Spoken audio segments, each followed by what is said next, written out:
The Golden State Warriors, a dynasty that changed basketball forever. But in 2025, the story is different. This isn't just about flashy shooting or fast-paced offense anymore.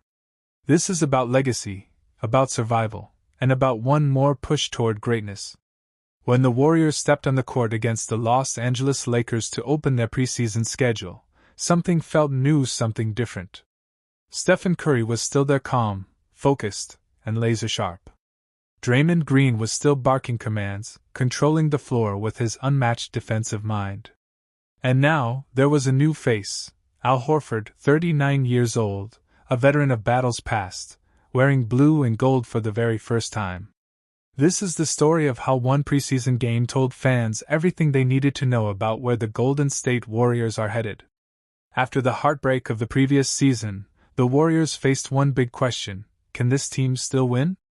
Free agency came and went, and the front office didn't make many big splashes early on. Negotiations with Jonathan Kuminga dragged on for weeks, freezing their moves.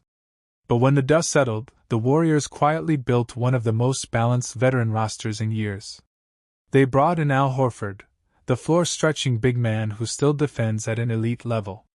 They added D'Anthony Melton, a defensive guard with underrated playmaking. They welcomed back Gary Payton too, one of the best on-ball defenders in basketball. And they took a shot on Seth Curry, hoping to recreate the magic of spacing and shooting that defined their dynasty years. Behind the scenes, Steve Kerr was recalibrating. The team's offensive playbook got an update: more motion, more passing, and an emphasis on spreading the floor around their three veterans, Curry, Butler, and Green. Yes, you heard that right. Jimmy Butler is now a Warrior. The trade that brought him to Golden State shook the NBA world. At age 36, Butler's grit and playoff mentality are exactly what the team lacked. For years, Golden State was known for elegance, finesse, and beautiful basketball. But in recent seasons, they needed more fire. Butler brought that, instantly. The trio of Curry, Butler, and Green may not be as explosive as they were in their 20s, but together they form one of the most intelligent and experienced cores in basketball. And in the preseason opener, that leadership was on full display. It's a packed Chase Center. Fans are loud, eager, and hopeful. They've seen banners rise. They've seen heartbreak. But tonight, it's about seeing something new. Steve Kerr gives his pregame speech: keep it light, keep it smart, keep it about rhythm, not results. Curry smiles. Draymond nods. And Al Horford laces up his sneakers, ready for his first minutes in a Warriors uniform. When the ball tips, Curry wastes no time. He splashes his first three-pointer in transition, vintage Steph. But what grabs everyone's attention isn't the shot, it's what happens next. Horford, positioned at the top of the key, reads a Lakers drive perfectly. He steps up, times it beautifully, block. The crowd erupts. That was the first moment Warriors fans realized. This wasn't just a signing. This was a statement. Horford only played 14 minutes, but every second mattered. 3 points. 4 rebounds. 3 assists. 3 blocks. A +13 rating, the best of any player on the floor. He didn't need to score much. His presence alone changed the way the team defended and moved the ball. When Horford was on the floor, Draymond could slide to his natural position at the 4. It gave the Warriors better spacing, better rim protection, and smarter rotations. On offense, Horford stood on the perimeter, dragging the Lakers' bigs out of the paint. That opened the lane for Curry to slice through, and once, they even connected beautifully. Horford handed off a pass to a cutting Steph, who twisted through contact and finished. It was subtle. But for Warriors fans, it was a glimpse of what's to come. At 37 years old, Curry is still the heartbeat of this franchise. He doesn't need to prove anything. But every time he steps on the court, he plays like someone who remembers what it felt like to be doubted. Against the Lakers, he was electric in short bursts. He scored efficiently, led fast breaks, and set the tone. Steve Kerr limited his minutes to around 15, enough to stay warm, not enough to risk fatigue. And that's the theme of this preseason: preservation over production. Kerr explained before the game that his goal isn't to win preseason matchups. It's to build chemistry. With Curry, Butler, and Green all in their mid to late 30s, load management isn't just a strategy, it's survival. And it's working. The veterans look fresh. The team looks balanced. And the system feels more fluid than it has in years. Kerr's philosophy has evolved. He knows the dynasty years, the 73-win season, the Durant era, the beautiful chaos of motion offense, are long gone. But the principles remain. Share the ball. Move without it. Defend together. He also knows this version of the Warriors must rely on experience. No team in the NBA has more combined playoff minutes among its top 5 players. That matters. In practices, Kerr has emphasized communication and spacing. Al Horford is often seen pulling younger players aside, explaining rotations, pointing out timing issues, mentoring. It's like having another coach on the floor. Kerr calls Horford's presence a massive voice for us. And he's right. The Warriors' locker room feels calmer, more disciplined. The energy is different, mature, but still hungry. You could see it even in limited minutes. When Curry dribbled off screens, Horford knew exactly where to stand. When Green set a pick, Butler slid into position without needing a cue. It was instinctual. This is what separates the Warriors from most teams, chemistry that transcends age. These are veterans who've been through wars, who understand rhythm and trust. And as preseason continues, the coaching staff believes that chemistry will translate into real wins. There's no panic. No rush. Just focus.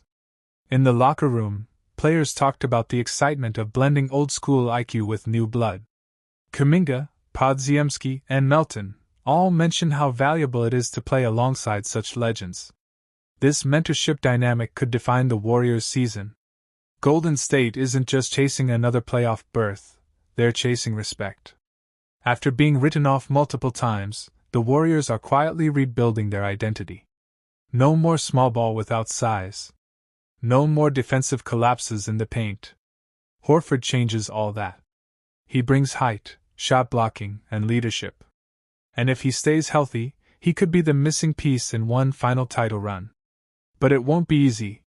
The Western Conference is loaded: Luka Doncic's Mavericks, Anthony Edwards' Timberwolves, Jokic's Nuggets, and the ever-dangerous Lakers.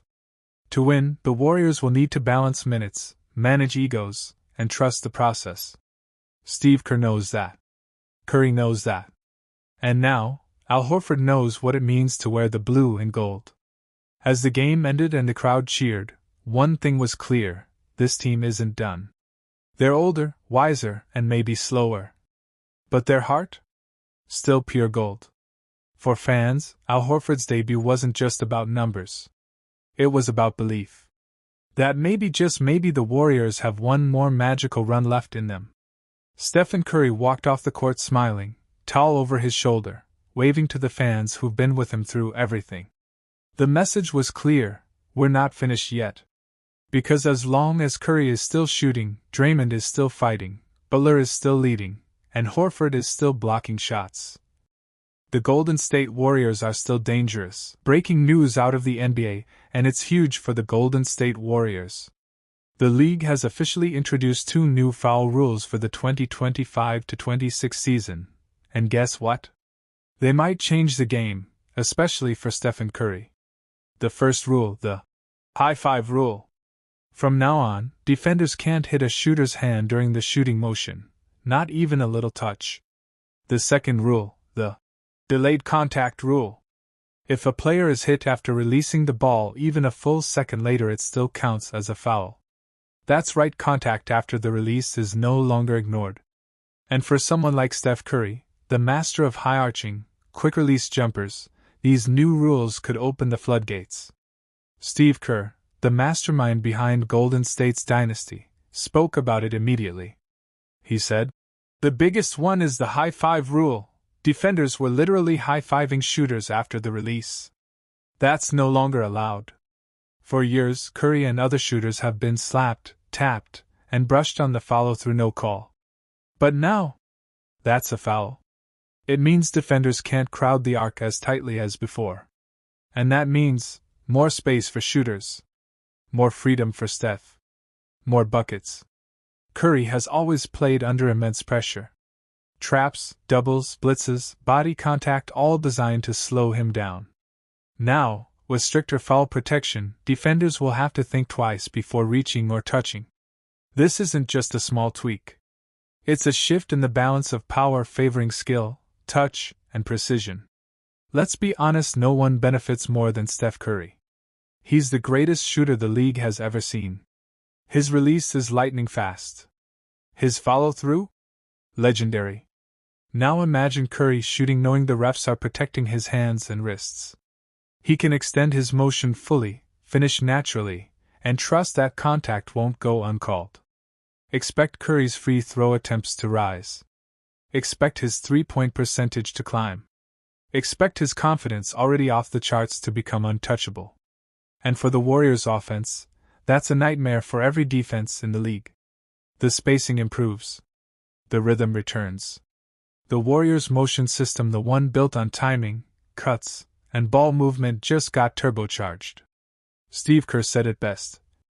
Protecting shooters is the theme. And nobody deserves that more than Steph. But it's not just Curry. These new rules could reshape the way Golden State plays basketball. Klay Thompson, another elite shooter, gets extra room to land.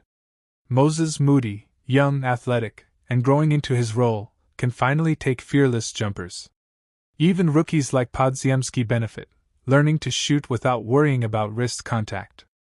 Defenders will back off slightly.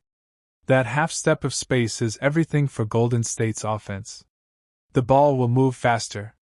Screens will hit harder. And when Curry and Klay start raining threes again, the Chase Center might explode. Now let's switch gears to something lighter.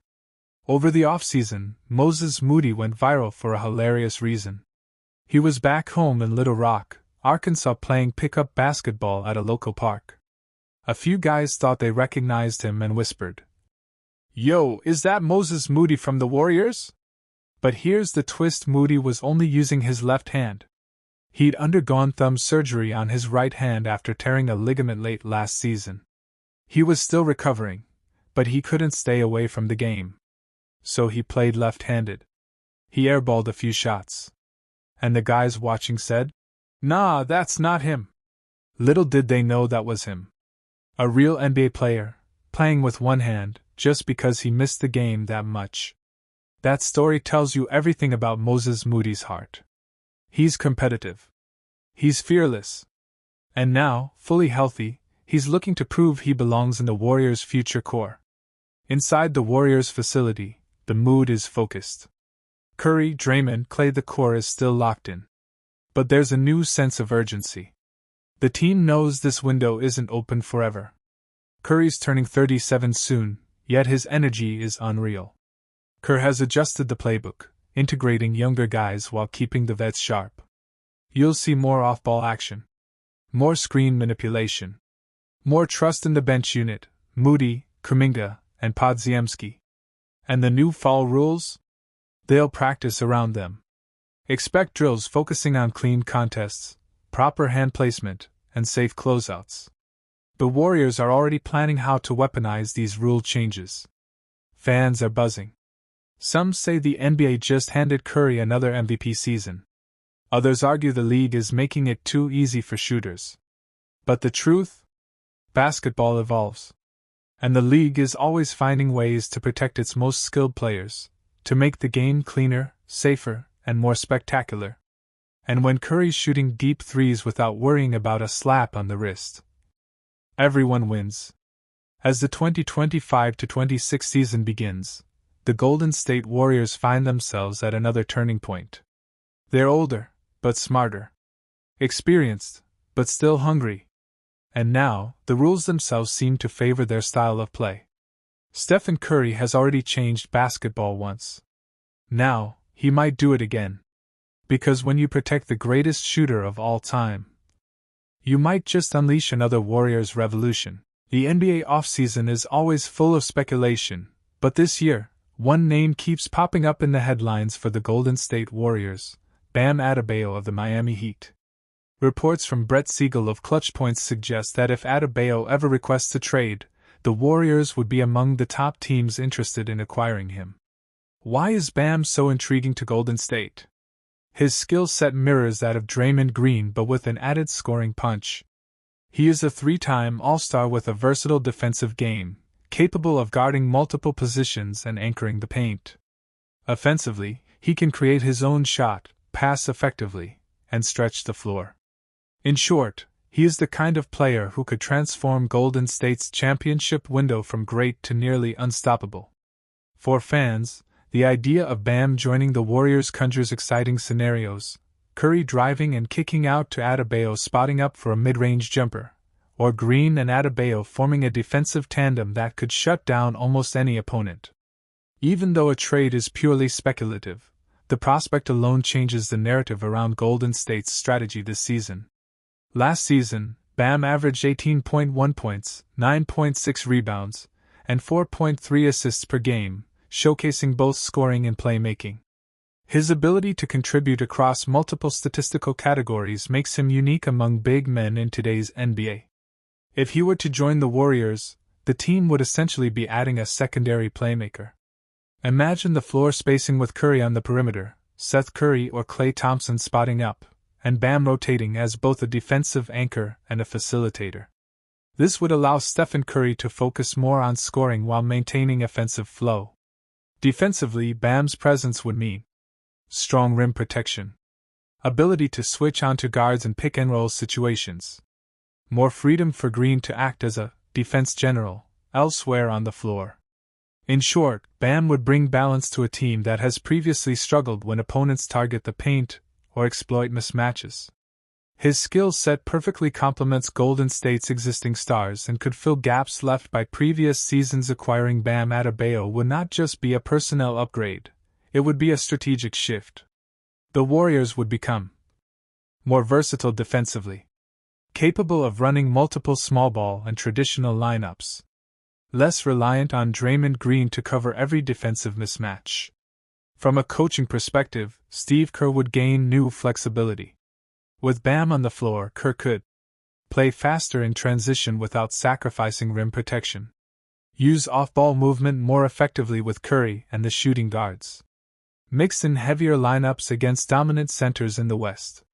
This trade, however, raises questions. Would Golden State have to give up draft picks, young talent, or rotation players? Could the team chemistry adapt quickly enough to integrate Bam's style without disrupting the existing core of Curry, Green,